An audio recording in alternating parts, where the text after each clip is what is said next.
What is going on, everybody? Episode 8 of Married at First Sight. This season is already absolutely exhausting. The matchmaking is just so bad. We got two couples that are basically completely checked out at this point, and we're 11 days into the marriages, and marriages already falling apart. This is basically becoming like a standard for Married at First Sight. Like they want to have at least one couple blow up in the first few weeks. Probably cuts down their costs quite a bit, not having to follow around one of the couples, but sure takes away from our entertainment and our enjoyment from the show, knowing that these couples are set up for failure before they even walk down the aisle. Let's jump into our first couple of the week, and that is Dominique and McKinley.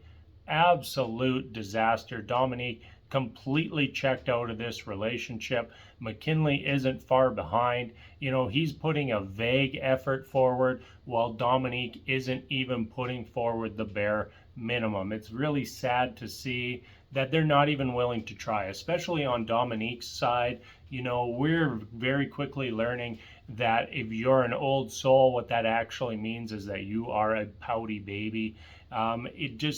The way they've branded her as this mature old soul person is mind-boggling. Like, did anyone from production go and meet Dominique? Like, with one conversation, you would easily know that she is not an old soul. She's a spoiled brat who only wants to get her way, only wants things to be done her way, never going to compromise, never going to meet somebody halfway, and that is just who she is. Partner her up with McKinley, who's a bit of an introvert, and it's just a recipe for disaster. McKinley is absolutely not what Dominique wants, and production should have known that before the season started, and I'd be willing to bet they knew just how bad this pairing was. The whole meeting with Pastor Cal did nothing to improve their marriage. There was some good Pastor Cal meetings this week, which is unusual. Usually they're all bad. There was somewhere I thought that he actually helped the couples, and with Dominique and McKinley, though, absolutely not. He put nothing forward to even remotely help them out, and really sad to see. One thing Dominique said this week was she's only for positive vibes. Meanwhile, she's been giving us exclusively negative vibes all season long.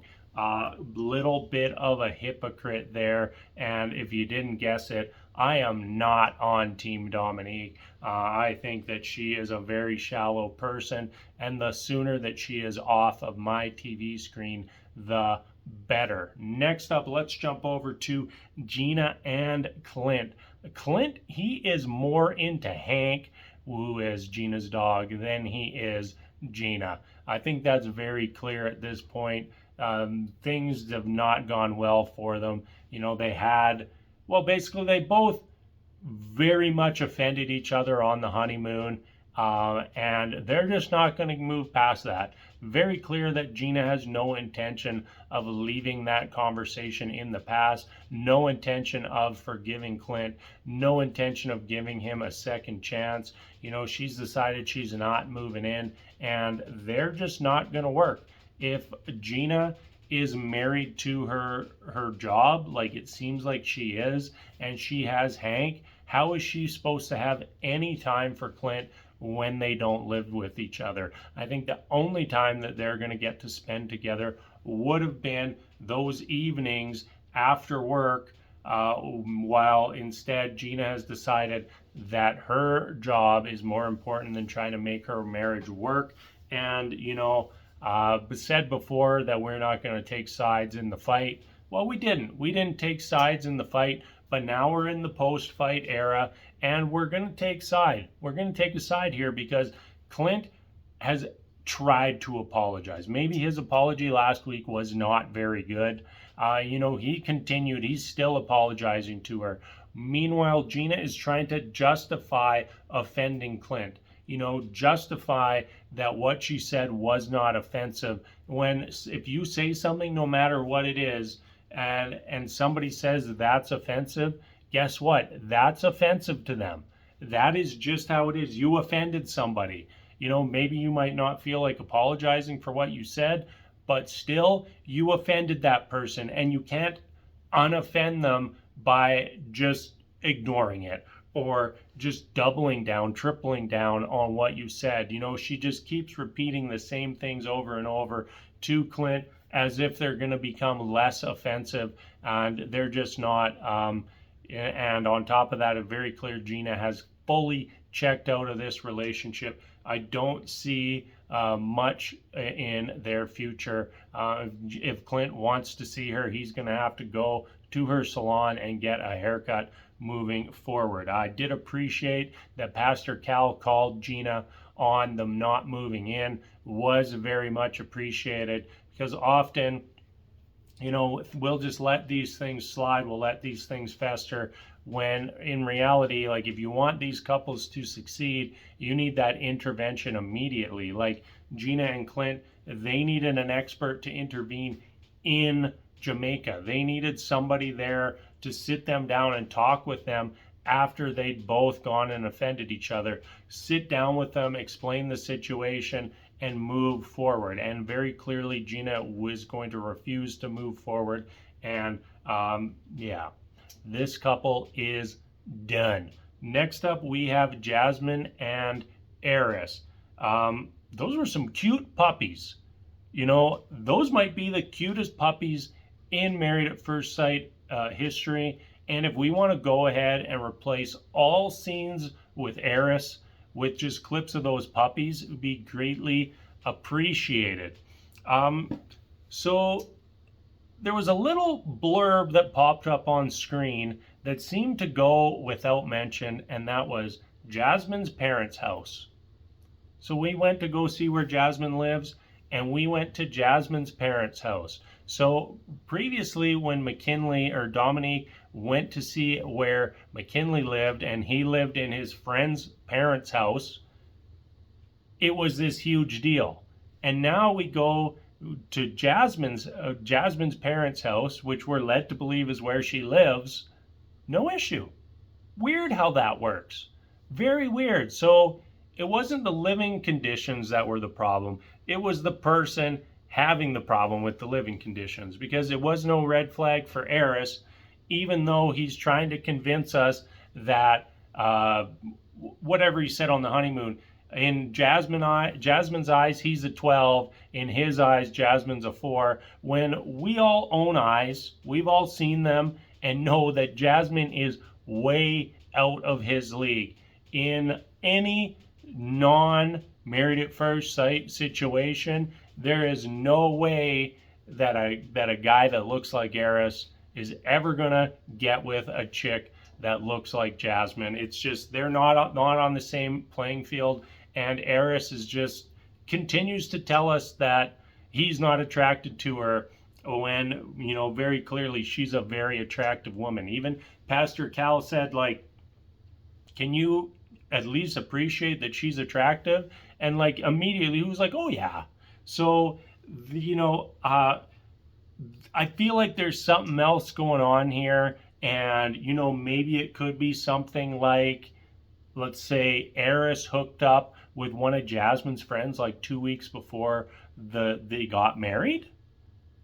It could be something like that. I'm just throwing that hypothetical out into the universe, see if it becomes a reality. Who knows? I think that there is something else going on here with Airris holding back on Jasmine, and at some point I think that other foot is going to drop. But when that is, what the fallout is yet to be determined. What else do we got here? Airris made the comment that Jasmine was what he needed, not what he wanted. Just that she was what he needed, which is code for she is not what I want.